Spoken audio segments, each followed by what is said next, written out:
नमस्ते। Physics plus के digital platform पर आपका हार्दिक स्वागत है जी। हम स्टार्ट करने वाले हैं आज का टॉपिक प्रोजेक्टाइल। ये हमारा एसएससी एमडी फिजिक्स का जो सिलेबस है उसमें डायरेक्ट लिखा हुआ है प्रोजेक्टाइल मोशन, यानी प्रोजेक्टाइल मोशन इन 2D में आप जानते हैं दो टॉपिक आते हैं। पहला आता है प्रोजेक्टाइल, सेकंड आता है uniform motion, uniform circular motion. हमारे पास उसका फर्स्ट टॉपिक हम ले रहे हैं प्रोजेक्टाइल मोशन। ठीक है, स्टार्ट करते हैं। जैसा कि आप सब जानते हैं हमारा जो पढ़ने का तरीका होगा वो इस तरीके से होगा कि हम 36 सेकंड में एक क्वेश्चन सोल्व कर सकें। तो हम यहाँ पर भी सिर्फ क्या डिस्कस करने वाले हैं, सिर्फ प्रोजेक्टाइल के मेन रूप से प्रोजेक्टाइल होता क्या है, दूसरी चीज इंपॉर्टेंट फॉर्मूलेस क्या है, तीसरी चीज कौन सी बातें हमें रिमेंबर रखनी है। ऐसे क्वेश्चंस, ऐसा क्वेश्चन जो हमें डायरेक्ट याद रखना है, हमारा यही टारगेट है। ये क्लास जो रिवीजन के हिसाब से आपके लिए बहुत इंपॉर्टेंट है अगर ये चीज में, और इस एग्जाम के लिए तो मेन रूप से इंपॉर्टेंट है इसी। ठीक है, स्टार्ट करते हैं। स्टार्ट करने से पहले मैं आपको लोग बता दूं तो प्रोजेक्टाइल मोशन में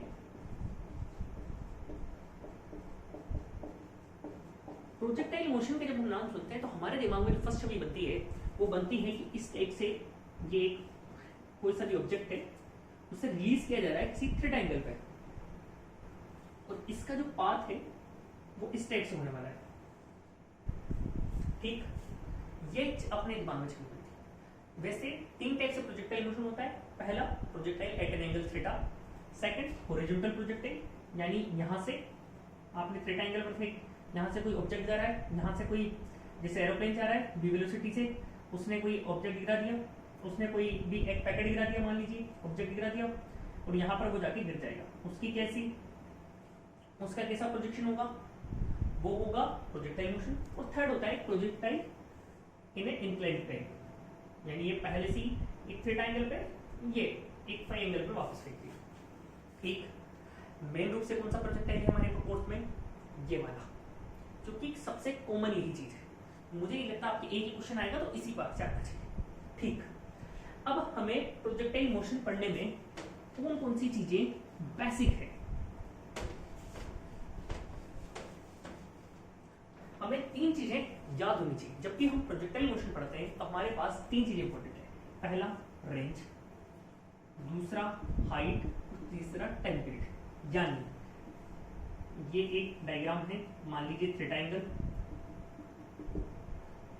ये यहां पर गया वापस, ये जो डिस्टेंस है ये कहलाती है आपकी रेंज, ये जो मैक्सिमम हाइट है ये हाइट कहलाती है आपके पास maximum height h। Time period, अब तीसरा कौन सी इंपॉर्टेंट चीज है, टाइम पीरियड है। टाइम पीरियड क्या होता है, पहली चीज यहां से यहां तक का टाइम कैसे निकालेंगे, सबसे पहले हमें निकालना पड़ेगा यहां से यहां तक का टाइम, दूसरा निकालना पड़ेगा यहां से यहां तक का टाइम। ठीक है, एक बार देखते हैं। मान लेते हैं हमें कोई सा भी एक ऑब्जेक्ट हमने यू एंगल से रिलीज किया, सॉरी यू स्पीड से थीटा एंगल पर हमने रिलीज किया। इसका हॉरिजॉन्टल कंपोनेंट क्या होगा, you cos theta, vertical angle क्या होगा, यू साइन थीटा। ठीक, अब आप जैसे जैसे याद करें एक्सेलरेशन क्या है, जी। किसी भी टाइप के क्वेश्चंस में जब आप मैकेनिक्स में पढ़ते हैं तब आप न्यूटन्स की इक्वेशन जब आप देखेंगे तो एक तो आपको चाहिए था वेलोसिटी, एक चाहिए था एक्सेलरेशन, और एक आती है डिस्टेंस। तीन ही होती है। वेलोसिटी के कंपोनेंट एक्स डायरेक्शन में you cos theta, Y direction में you sine theta. Acceleration Y direction में जी, कौन सी डायरेक्शन में, नेगेटिव वाई। एक्स डायरेक्शन में कोई जी है, कोई एक्सेलरेशन है, 0। मैक्सिमम हाइट कितनी, h, ये कौन से डायरेक्शन में, वाई डायरेक्शन में। आर, रेंज कौन से डायरेक्शन में, एक्स डायरेक्शन में। तो सबसे पहले हम निकालेंगे आर, एच और टी के फॉर्मूले। इसके बाद इस सेकंड क्वेश्चन में हम डिस्कस करेंगे कौन से टाइप के क्वेश्चंस हमें याद रखने हैं, रिमेंबर करना है या मगअप करना है, इससे हम कहते हैं। ठीक, मैं जानता हूं ये यू साइन थीटा है, ये यू कोस थीटा है, एक्सेलरेशन लग रहा है जी माइनस जी नीचे की साइड। इसका मतलब क्या है, ये वेलोसिटी घटती जाएगी और यहां पर जाते जाते कितना हो जाएगी, 0। ठीक, अब आप मुझे बताइए, और फर्स्ट इंपॉर्टेंट क्वेश्चन अपने इस पार्ट का, इस वाले वेलोसिटी कंपोनेंट का क्या होगा, क्या इसमें कोई चेंज आएगा, तो इसका जवाब आता है नहीं, क्योंकि इस डायरेक्शन में कोई सा भी एक्सेलरेशन काम नहीं कर रहा, इसलिए इस पोर्शन नहीं चेंज होगा। अब सवाल कैसा आएगा? सवाल आपको वो इस टाइप से कंफ्यूज करेगा, प्रोजेक्टाइल मोशन के दौरान इन प्रोजेक्टाइल मोशन उस क्वांटिटी इज ऑलवेज सेम, कौन सी क्वांटिटी हमेशा सेम रहती है? ऑप्शन दे दिए फर्स्ट आपको हॉरिजॉन्टल कंपोनेंट ऑफ वेलोसिटी, दूसरा दे दिया vertical component of velocity, third दे दिया काइनेटिक एनर्जी, फोर्थ दे दिया पोटेंशियल एनर्जी। अब पहली चीज आती है यार एनर्जी कंजर्व होनी चाहिए, कोई पोटेंशियल एनर्जी कर देगा, काइनेटिक एनर्जी कर देगा। अब आपको वर्टिकल और हॉरिजॉन्टल कंपोनेंट तो आने ही चाहिए, तो इसका आंसर क्या होगा? हॉरिजॉन्टल जो कंपोनेंट है वेलोसिटी का वो हमेशा कांस्टेंट रहता है। ये इंपॉर्टेंट क्वेश्चन है। सेकंड क्वेश्चन यही से, मैक्सिमम पॉइंट पे, मैक्सिमम हाइट वाला पॉइंट कौन सा है? ये वाला है, मान लीजिए m से डिनोट कर दूं मैं। इस मैक्सिमम हाइट वाले पॉइंट पर एक्सेलरेशन और वेलोसिटी के बीच का एंगल कितना होगा? यानी मैं जानता हूं यहां ये कितना है, u cos थीटा, एक्सेलरेशन किधर लग रहा है, g, दिख रहा है कितना एंगल है? इसका आंसर है 90 डिग्री। यही आपको ऑप्शन दे दिए जाएंगे, 0 डिग्री होगा, 90 डिग्री होगा, 45 डिग्री होगा, 180 डिग्री होगा, तो इसका आंसर क्या होगा? 90 डिग्री। थर्ड क्वेश्चन क्या होगा? यहीं से थर्ड क्वेश्चन होगा कि अगर मान लीजिए जब प्रोजेक्टाइल यहां से रिलीज किया गया था तब इसकी काइनेटिक एनर्जी थी k, ठीक, इस पॉइंट पे, ये बहुत इंपॉर्टेंट क्वेश्चन है, इस पॉइंट पर काइनेटिक एनर्जी मान लीजिए k1 है, तो इस k1 इस k में क्या रिलेशन है? सेकंड चीज, या फिर इसका रेशियो पूछ सकता है। अब मैं जानता हूं काइनेटिक एनर्जी क्या होती है, हाफ m u स्क्वायर, ठीक बात, क्योंकि यहां पर वेलोसिटी थी u स्क्वायर, मास m, हाफ का हाफ। इस पॉइंट पे ऐसा क्या हो जाएगा, हाफ कभी चेंज नहीं होता, मास कभी चेंज नहीं होगा। ऐसा तो होगा नहीं कि आपने कोई एक ऑब्जेक्ट रिलीज करा, मैक्सिमम हाइट तक जाते उसका मास चेंज हो जाए, मास चेंज नहीं होगा। वेलोसिटी चेंज होगी क्या? अब सवाल आता है, आपको जब ऑप्शन देंगे वो देंगे काइनेटिक एनर्जी सेम रहेगी, काइनेटिक एनर्जी आधी हो जाएगी, काइनेटिक एनर्जी 1/4 हो जाएगी, फोर्थ ऑप्शन दे देंगे अंदाजा नहीं लगा सकते, नन ऑफ दीज, इस टाइप से। तो अब यहां पर मेरे पास वेलोसिटी क्या रहेगी, यहां पर रहेगी u cos थीटा, यह क्या हो गया, half m u cos theta का होल स्क्वायर, या फिर मैं इसे ऐसे लिखूं, half m u square cos square theta, और यानी k cos स्क्वायर थीटा, तो k1 इज इक्वल टू हो जाएगा k cos स्क्वायर थीटा। अब ये डायरेक्ट रिलेशन दे दिया आपको, ठीक, वो डायरेक्ट पूछ लेंगे थीटा बराबर 45 डिग्री पर। मैं आइजर में आईआईटी आइजर में इंटीग्रेटेड पीएचडी का इंटरव्यू देने गया था, जब वहां पर एक एंट्रेंस टेस्ट था, उसका पहला क्वेश्चन था थीटा बराबर 45 डिग्री पर से एक प्रोजेक्टाइल रिलीज किया जाता है। प्रोजेक्टाइल मोशन में अगर थीटा बराबर 45 डिग्री है तो मैक्सिमम पॉइंट पे जो काइनेटिक एनर्जी रिलीज करते हुए काइनेटिक एनर्जी के मैं रिलेशन पूछा था, और ये थीटा बराबर जैसे ही मैं 45 रखूंगा वैसे ही ये हो जाएगा k/2, ठीक। हमने अभी प्रोजेक्टाइल इन फॉर्मूले निकालने से पहले 3 सवाल कर लिए। पहला क्वेश्चन क्या था, कौन सा कंपोनेंट प्रोजेक्टाइल मोशन के दौरान कांस्टेंट रहता है? आंसर क्या है, हॉरिजॉन्टल कंपोनेंट ऑफ वेलोसिटी। दूसरा क्वेश्चन क्या था, मैक्सिमम पॉइंट पर एक्सेलरेशन और वेलोसिटी के बीच में एंगल कितना होता है, थीटा बराबर 90 डिग्री। तीसरा क्वेश्चन क्या था, मैक्सिमम पॉइंट पर काइनेटिक एनर्जी रिलीज किए गए टाइम पे काइनेटिक एनर्जी पे में क्या रिलेशन होता है? क्या आ जाएगा, k1 बराबर k cos square theta, theta बराबर जो भी वैल्यू दे रखी है 45 डिग्री लिखो तो k/2। अब किसी के अगर मन में सवाल आ रहा हो एनर्जी तो हमेशा कंजर्व होती है, यहाँ पर k1 थी, यहाँ पर k थी, यहाँ पर k/2 के से होगी, जब थीटा बराबर 40 डिग्री है तो 45 डिग्री है, तो उसका पहली चीज तो सही है कि एनर्जी हमेशा कंजर्व होती है, लेकिन दूसरी चीज है कि ये जो एनर्जी जो बाकी k/2 है वो पोटेंशियल एनर्जी की फॉर्म है, ठीक। इसके बाद हम बात करते हैं हमारे फॉर्मूले। ये जो 3 चीजें लिखी है हमने, r, h और थीटा, r, h और t निकालना, और फिर इसके बाद वापस इंपॉर्टेंट क्वेश्चन पे बात करना। डायग्राम थोड़ा बड़ा बना लेते हैं जिससे कि समझने में आसानी हो, डेरिवेशन आसानी हो, और इसके बाद अपन इंपॉर्टेंट क्वेश्चंस की ओर बढ़ते हैं।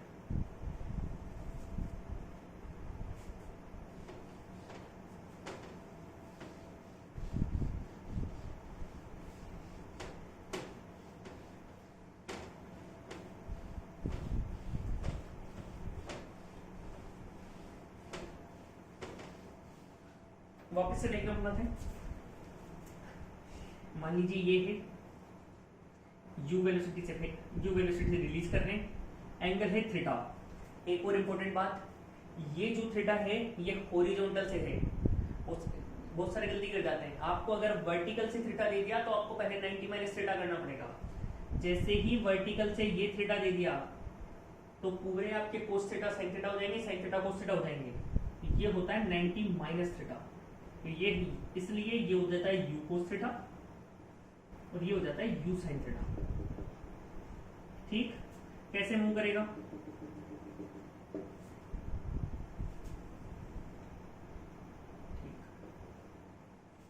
अब वही बात, मैं जानता हूं मैक्सिमम हाइट h है, मैक्सिमम हॉरिजॉन्टल डायरेक्शन में कितना डिस्प्लेसमेंट हुआ वो r है, रेंज है। अब बस मुझे आप दो चीज बता दीजिए, यानी अपन न्यूटन की इक्वेशंस में अगर मैं लिखूं तो ux मेरे पास है u कोस थीटा, uy मेरे पास है u साइन थीटा, sx मेरे पास है r और sy मेरे पास है h। और मुझे आपसे जानना चाहता हूं ax और ay यानी y डायरेक्शन में एक्सेलरेशन। हम जानते हैं ग्रेविटेशनल एक्सेलरेशन हमेशा सेंटर की तरफ लगता है, सेंटर ऑफ द अर्थ, ये हो जाएगा -g। ठीक, एक्सेलरेशन में कोई एक्सेलरेशन है? कोई नहीं है, तो x हो जाएगा 0। वो अपन ने बात करी थी, यहां पर velocity component u cos theta और यहां पर वर्टिकल कंपोनेंट 0। तो जैसे ही आपको मैं एक सिंपल सी बात बताऊं, यहां पर मेरे पास dy हो गया 0 और मुझे चाहिए टी वाई, यानी टी टाइम तो हमेशा सेम ही रहता है, कोई फर्क नहीं पड़ता, टी लिख लेते हैं। आप मुझे बताइए, आपके पास ux है, uy है, सॉरी आपके पास uy है, vy है, टी आपको निकालना है, एक्सेलरेशन में आपको g बता ही रहा हूं। कौन सी इक्वेशन है? सिंपल सी बात है, पहली इक्वेशन में सब कुछ है, तो पहली इक्वेशन यही लगा देते हैं अपन, v बराबर u प्लस at। कौन सी डायरेक्शन में? y direction. vy क्या है मेरे पास? 0, uy क्या है? u sin थीटा, ay क्या है?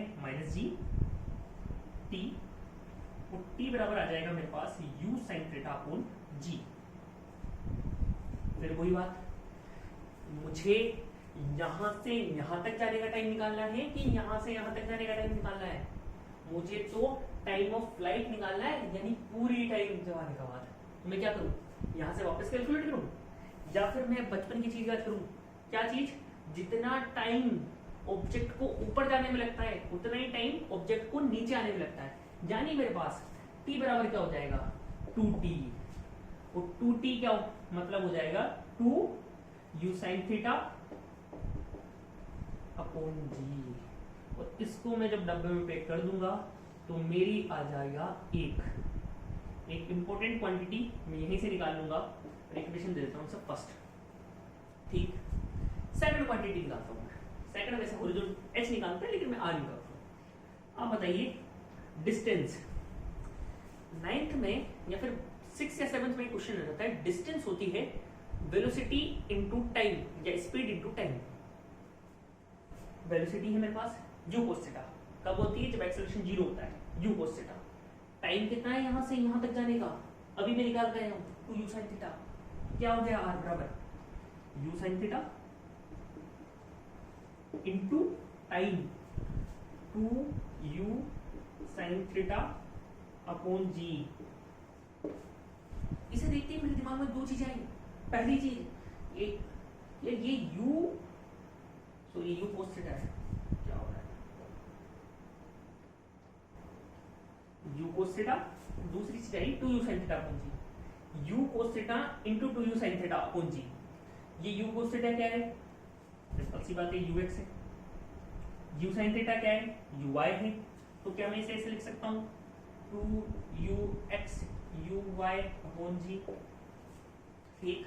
या फिर मेन मैथ्स में फॉर्मूला भी पढ़ गए हम, sin थीटा क्या होता है 2 sin theta into cos theta, तो क्या मैं इसे ऐसे भी लिख सकता हूँ r बराबर u square sine 2 theta upon g, ठीक ठीक। थर्ड चीज, अब मुझे निकालिए हाइट। मैं जानता हूं b स्क्वायर बराबर होता है u स्क्वायर प्लस 2s।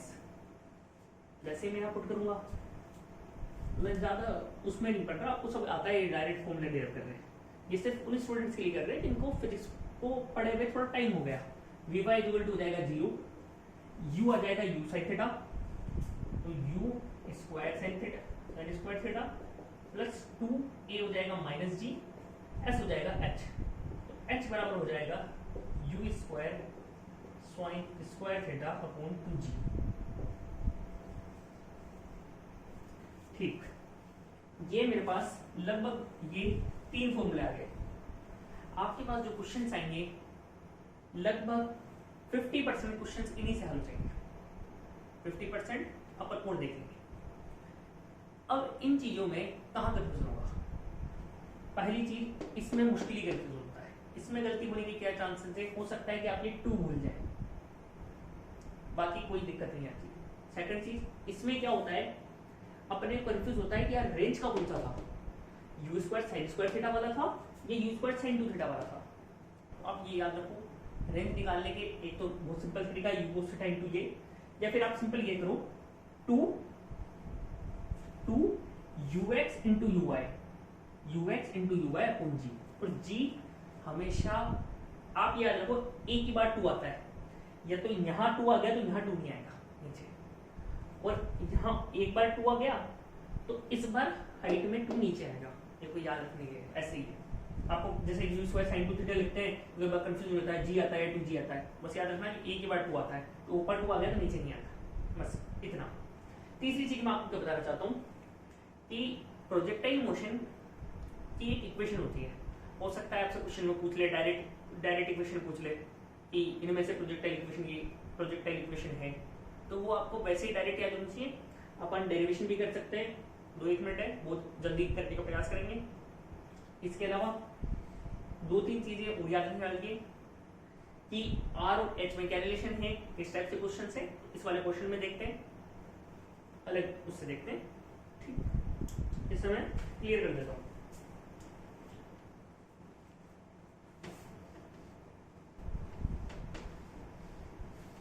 आप ये तीनों फॉर्मूले याद करते हुए चले, t बराबर 2u sin theta upon g, h बराबर u square sin square theta upon 2g, और r बराबर u square sin 2 theta upon g। बाकी आपको कोई ज्यादा याद करने की जरूरत नहीं है, ये सिर्फ उन स्टूडेंट्स के लिए है जिनको फिजिक्स में थोड़ा टाइम हो गया, बाकी जिनकी फिजिक्स अच्छी है वो सिर्फ उन ट्रिक्स को अगर देखना या रिमेम्बर करने का प्रयास करना और इंपॉर्टेंट क्वेश्चंस पर ध्यान देने का प्रयास करना, ठीक। मैं वापस तीनों फॉर्मूले लिख रहा हूं, t बराबर 2u sin theta upon g, r बराबर 2u cos theta into u sin theta upon g, और h बराबर u square sin square theta upon 2g।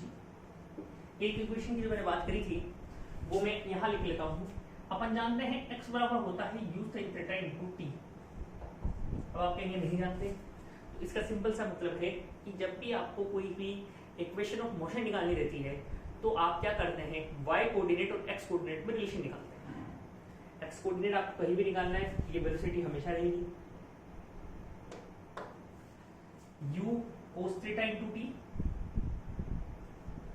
और y हमेशा रहेगा u sin theta into t minus half G T square.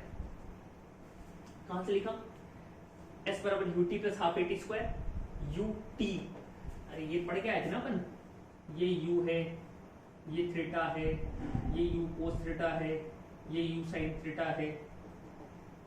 तो Y direction वाला कौन सा है? You sine theta, you sine theta into T minus half, minus मतलब plus half है, ए की वैल्यू माइनस जी है, इंटू टी स्क्वायर। ठीक, एक्स और वाई में रिलेशन निकालने में मैं क्या करूंगा, टी की वैल्यू यहां से रखूंगा x upon you cos theta और इस इक्वेशन लिखूंगा। तो y बराबर हो जाएगा u sin theta into T upon you cos theta minus half G T up x upon you cos theta का होल स्क्वायर। आप इसे सोल्व कर लीजिए, वहां सोल्व नहीं करना। जो याद करने की चीज है वो ये है कि एक इक्वेशन होती है y बराबर x tan theta 1 minus x upon r. ये प्रोजेक्टाइल मोशन की इक्वेशन ऑफ मोशन होती है। क्यों इंपॉर्टेंट है? सिर्फ कि अगर कई बार आपको वैल्यू दे दे और पॉइंट दे दे तो आपको याद होनी चाहिए, या फिर कम से कम ऐसी शेप आपको याद होनी चाहिए। दूसरी शेप में भी लिख सकते हैं, y बराबर x tan थीटा इंटू कर दीजिए 1 माइनस एक्स स्क्वायर, और यहाँ से यू स्क्वायर के डायरेक्ट रहेगा तो u square cos square theta हो जाएगा minus half g x square u square cos square theta. ठीक, एक और चीज इंपॉर्टेंट है। अब अपना इंपॉर्टेंट वाला पार्ट आता है जो आपके क्वेश्चन आएंगे। 3 क्वेश्चन अपन करके आए हैं, मैं वापस रिपीट करता हूँ। पहली चीज, पहला क्वेश्चन क्या था, मैं बार बार इसलिए रिपीट कर रहा हूँ कि आप लोगों को याद रह जाए, क्योंकि ये डायरेक्ट आने वाला क्वेश्चन है और इंपॉर्टेंट क्वेश्चन है, बहुत सारे एग्जाम्स में आए हुए। पहली चीज, कौन से प्रोजेक्टाइल मोशन के दौरान कौन सा कंपोनेंट हमेशा कांस्टेंट रहता है? Horizontal component of velocity, vertical component of velocity, kinetic energy, potential energy. Answer क्या है इसका? Horizontal component of velocity. Maximum point पर एक्सेलरेशन और वेलोसिटी के बीच का एंगल कितना होता है? 0 डिग्री, 90 डिग्री, 180 डिग्री या 45 डिग्री? तो आंसर क्या है इसका?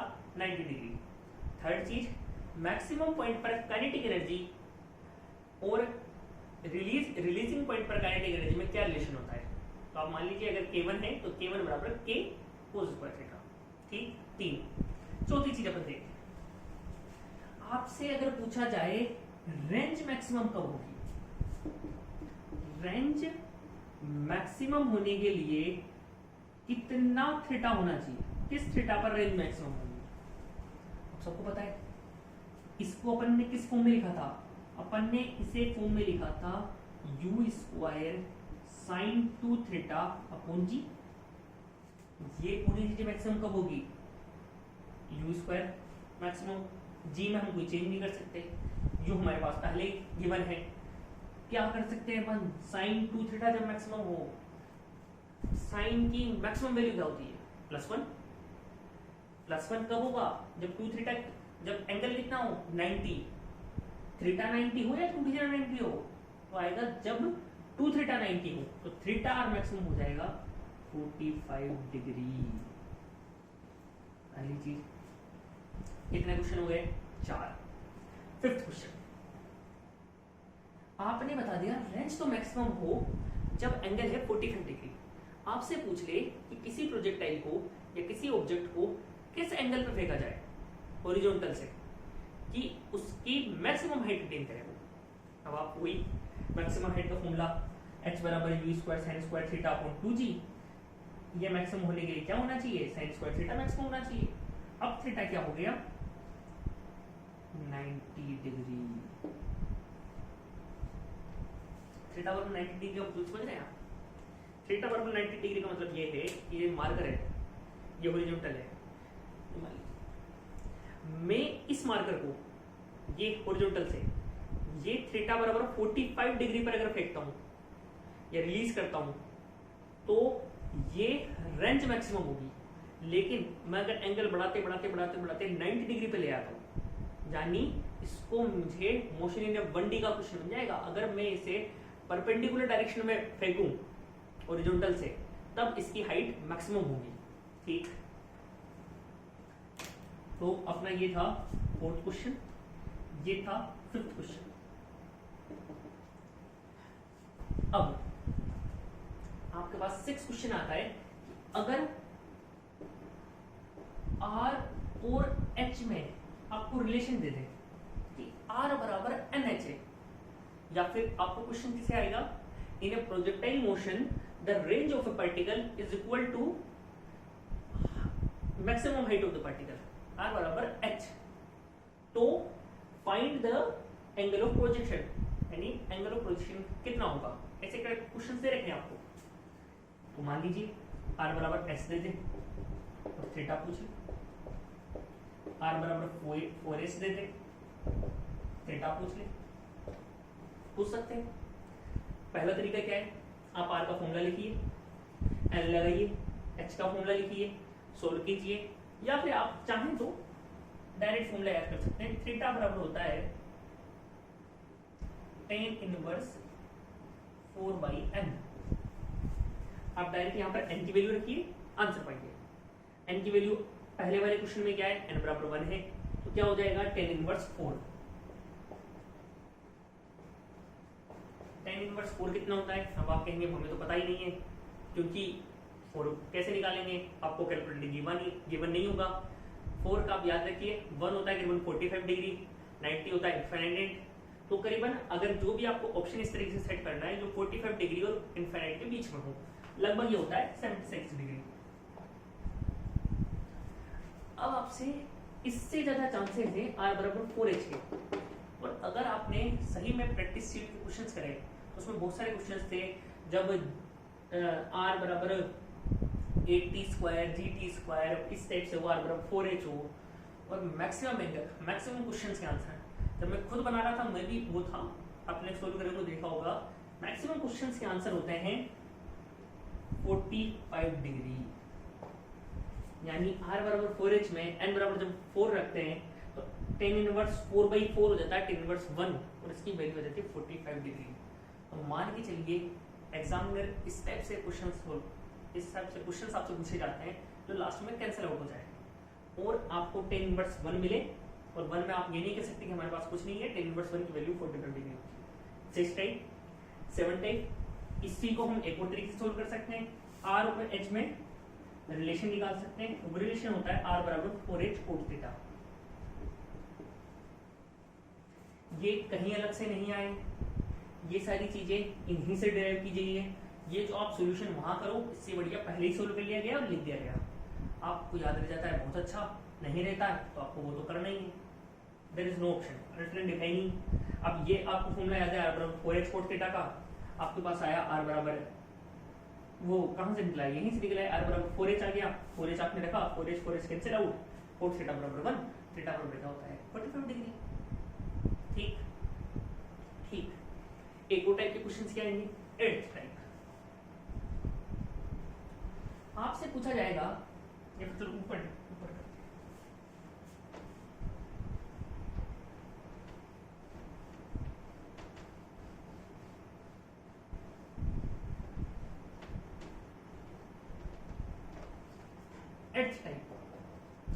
आपसे पूछा जाएगा, एक प्रोजेक्टाइल को फेंका आपने थीटा एंगल पे, दूसरे को फेंका 90 डिग्री माइनस थीटा पर। अब बताइए, एक जा रहा है R1 पर, तो एक जा रहा है R2 पर, और रेशियो बताइए आपको R1/R2। वही बात, फॉर्मूला क्या था, फॉर्मूला था u square sine 2 theta upon g। क्या फर्क पड़ा साहब, थीटा पे है साइन 2 थीटा, 90 माइनस थीटा पे ये हो जाएगा 180 माइनस 2 थीटा, साइन 180 पे चेंज नहीं होता, क्या हो जाएगा साइन 2 थीटा। दोनों की रेंज की होती है इक्वल। अगर कोई सा भी ऐसा क्वेश्चन आए, ये थीटा 90 माइनस थीटा डायरेक्ट लिख के नहीं देते हैं 30 डिग्री और 60 degree, 15 degree 75 degree, 10 degree 80 degree. अब आप वहां सोच के ये सोचो, अरे 50 डिग्री की तो वैल्यू नहीं आती मुझे, 75 डिग्री तो वैल्यू ही नहीं आती, तो उससे बढ़िया है आप डायरेक्ट 1 लगाया ना, यानी 15 degree 75 degree, 10 degree 80 degree, 30 degree 60 degree, ऐसे उसमें दोनों की रेंज इक्वल आती है। इसके अलावा क्या पूछ सकते हैं आपसे, इसके अलावा सबसे जो इंपॉर्टेंट क्वेश्चन है और लास्ट क्वेश्चन है आपका जो वो है प्रोजेक्टाइल का, उसके बाद अपन एक हॉरिजॉन्टल वाले प्रोजेक्टाइल की बात करेंगे। आप एक प्रोजेक्टाइल को जब दूसरे प्रोजेक्टाइल के फ्रेम रेफरेंस में देखते हैं तो उस प्रोजेक्टाइल का पाथ कैसा होता है। पहला ऑप्शन आपको दे सकता है सर्कुलर, दूसरा ऑप्शन देखते हैं आपको इलिप्टिकल, थर्ड देख सकते हैं आपको स्ट्रेट लाइन, फोर्थ देख सकते हैं प्रोजेक्टाइल मोशन। क्या होगा, ये मान लीजिए आप एक प्रोजेक्टाइल है, ये मान लीजिए आपके पास दूसरा प्रोजेक्टाइल है, इस प्रोजेक्टाइल से आप इस प्रोजेक्टाइल में दे, ये आपको क्वेश्चन कहाँ मिलेगा, या तो आपको यूजी की बुक में मिलेगा डेरिवेशन, या फिर अगर आपने कोई स्टैंडर्ड बुक पढ़ी है तो उसके एग्जाम्पल मिल सकता है। तो इस प्रोजेक्टाइल से जब मैं इस प्रोजेक्टाइल को देखूंगा या इस प्रोजेक्टाइल से मैं इस प्रोजेक्टाइल को देखूंगा, तब मुझे ये स्ट्रेट लाइन की तरह इसका पाथ दिखाई देगा। ठीक ठीक। अब अपन बात करते हैं हॉरिजॉन्टल डायरेक्शन में प्रोजेक्टाइल की, उसको सोल्व करते हैं। और इसके अलावा मुझे नहीं लगता कि आपको प्रोजेक्टाइल में दिक्कत होगी। इसके अलावा सिर्फ और सिर्फ रिलेशन से वाली चीजें हैं। मैंने कोशिश करी है कि जितने भी इंपॉर्टेंट क्वेश्चंस थे, इंपॉर्टेंट चीजें थी, उन सबको कवर किया जा सके। और भी होगी तो आपको नोट्स पीडीएफ सबके रूप में मिल जाएंगे।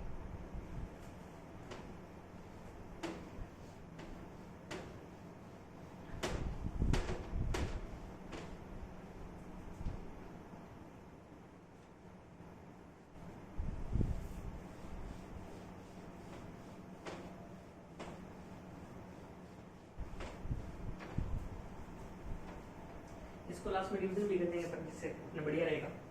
मान लेते हैं कि ये एच हाइट पे एक एरोप्लेन उड़ के जा रहा है।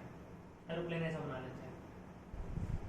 ठीक, इस एरोप्लेन ने सोचा है कि हमें यहाँ पर बम गिराना है। मान लेते हैं ये रूस का एरोप्लेन है और यहाँ पर यूक्रेन की कोई बिल्डिंग है। ठीक, उसे बम गिराने के लिए भेजा गया है। अब इतनी पायलट में अक्ल है कि वो अगर बम गिराना चाहता है, अगर यहाँ पे जाके गिराएगा, क्योंकि उसकी वेलोसिटी पहले ही यू है, तो वो बम यहाँ पर नहीं गिरने वाला। ये यूक्रेन है, याद रखना, यू के गिरवाना है।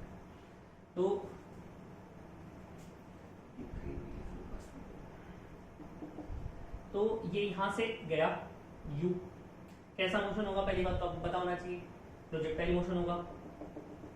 सबने देखा होगा ना, यू फेंकते हैं तब भी प्रोजेक्टाइल मोशन होता है कोई भी चीज, तो इतना पता होना चाहिए आपको, पता ही होगा। यार देखो, इसमें क्वेश्चंस कितने टाइप के पूछे जा सकते हैं। पहली चीज आपसे पूछी जा सकती है कि कितनी दूर पे पायलट बम को रिलीज करे कि वो इस बिल्डिंग पे गिर जाए। दूसरी चीज ये पूछी जाती है कि इतनी डिस्टेंस पर रिलीज कर दिया, अब बताइए इस बिल्डिंग के कितने आगे गिरा, कितने पीछे गिरा। ठीक, अब यहां पर अपने पास बात आती है कि ये U है, ये H है, ये R है। आपको क्या गिवन है, U गिवन है, R गिवन है, H गिवन है, कितनी होता है, आपको R कैलकुलेट करना है। एक्सेलरेशन वापस y डायरेक्शन में तो है माइनस जी यानी g, और x डायरेक्शन में 0।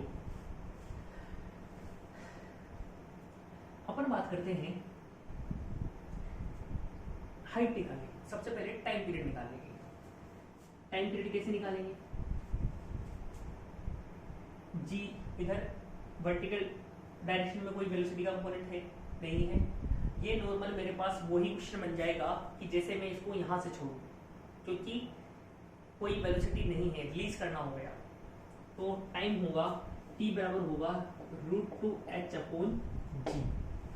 ठीक, वापस रेंज क्या होती है, ये velocity u into time period. Time period कितना है, u इंटू 2h/g, तो ये हो जाएगा रेंज बराबर √2h/g।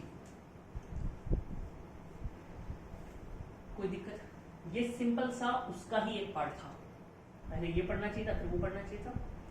अब अपन एक सिंपल रिवीजन कर लेते हैं। अपन ने कितनी चीजें पढ़ी, क्या चीजें इंपॉर्टेंट था, जो 7 या 8 बातें अपनी इंपॉर्टेंट थी उनके बारे में अपन पढ़ लेते हैं। लेकिन जो मुझे इंपॉर्टेंट लगता है कि यही पूछा जाना चाहिए एग्जामिनर पॉइंट ऑफ व्यू। पहली चीज, फर्स्ट पॉइंट, आर मैक्सिमम होने के लिए कितने एंगल पर प्रोजेक्टाइल रिलीज होना चाहिए, तो थीटा बराबर होगा 45 डिग्री। ठीक, आप इसे हॉरिजॉन्टल से 45 डिग्री पर रिलीज कीजिए तो मैक्सिमम आर होगी। सेकंड चीज, हाइट मैक्सिमम होने के लिए कितने एंगल पर थीटा रिलीज किया जाना चाहिए, तब आप क्या कीजिए, ये जो एंगल है, मैं वापस रिपीट कर रहा हूं, एंगल है हॉरिजॉन्टल से, यू एंगल है ये, वर्टिकल से एंगल नहीं है ये, तो ये थीटा कितना होना चाहिए 90 डिग्री, यानी आप उसको ऐसे, यानी आप ऐसे ऐसे ही रिलीज कीजिए, ऊपर फेंकिए, लेकिन सिंपल। थर्ड चीज क्या थी, मैक्सिमम पॉइंट पर एक्सेलरेशन g और वेलोसिटी के बीच में एंगल कितना होगा, तो वो कितना था 90 डिग्री। क्यों, क्योंकि ये u cos थीटा था और यहां पर g वैसा का वैसा ही था। फोर्थ चीज, कौन सा कंपोनेंट पूरे प्रोजेक्टाइल मोशन के दौरान चेंज नहीं होता, तो वो आपका क्या था, horizontal component of velocity. Fifth क्या था, फिफ्थ चीज क्या थी, फिफ्थ चीज थी अगर r और h में रिलेशन NH है तो कितने एंगल ऑफ प्रोजेक्शन होना चाहिए, तो वो क्या था tan इनवर्स 4/n। एक और रिलेशन क्या था, r बराबर 4h cos थीटा। ठीक, मैं वापस बता रहा हूं आपको, ये अगर आपको कोई ऐसा रिलेशन आता है जैसे g बराबर 8t² या कोई सा भी r बराबर 4h और ऑप्शंस आपको नहीं आ रहे और आपको अटेम्प्ट करना मजबूरी है आपकी, थीटा बराबर 45 डिग्री कर दीजिएगा। ये ऐसे ही टिप है, कोई मैं इसकी गारंटी नहीं दे रहा। सिक्स चीज कौन सी पूछेगी आपसे पूछा था कि अगर एक एंगल है थीटा, लिख रहे थे, सिक्स चीज थी, एक एंगल है थीटा, दूसरा है 90 माइनस थीटा, तो इन दोनों की रेंज का अनुपात क्या होगा, तो आपने कहा था दोनों की रेंज इक्वल होगी, यानी कोई फर्क नहीं पड़ता, 10 डिग्री 80 डिग्री हो सकता है, 20 डिग्री 70 डिग्री हो सकता है, 15 डिग्री 75 डिग्री हो सकता है, या 30 डिग्री 60 डिग्री हो सकता है। तो किसी भी केस में जो रेंज होगी वो इक्वल होगी। सेवेंथ पॉइंट क्या था कि मैक्सिमम पॉइंट पर जो काइनेटिक एनर्जी है, मान लेते हैं K1 है, तो उसका रिलीजिंग पॉइंट की काइनेटिक एनर्जी जो अपन ने K कंसिडर करी थी उसमें रिलेशन क्या होगा, तो K1 बराबर क्या होता है K cos square theta. Maximum time question क्या आता है जब थीटा बराबर 45 डिग्री है, तो K1 आ जाता है आपके पास K/2। इसके अलावा मुझे नहीं लगता, हाँ इसके अलावा एक और चीज जो इंपॉर्टेंट थी, एक प्रोजेक्टाइल से दूसरे एक प्रोजेक्टाइल को दूसरे प्रोजेक्टाइल के फ्रेम ऑफ रेफरेंस से देखने पर उसका पाथ कैसा नजर आता है, तो उसका आंसर था स्ट्रेट लाइन। इसके अलावा मुझे नहीं लगता कोई ऐसी चीज थी, बाकी आप फॉर्मूले से याद कर सकते हैं, जो चीजें निकाल सकते हैं। ये चीजें अगर आपको डायरेक्ट याद रहे तो एक तरीके से अच्छा है आपके लिए। आप इसके वीडियो का फीडबैक देख सकते हैं, और क्या इंप्रूवमेंट की जरूरत है ये हमें बता सकते हैं। ट्राई करेंगे, डिजिटल बोर्ड आने वाला है, उसके बाद आपको इसकी पीडीएफ भी अवेलेबल हो, बाकी चीजें भी हम टाइम के साथ इंप्रूव होती जाएंगी। Thank you so much. आप लोग और भी इसका जो भी है फीडबैक दीजिए, आपको जो भी रिलेशन जो भी प्रॉब्लम आती है आप हमें सेंड कर सकते हैं। Thank you.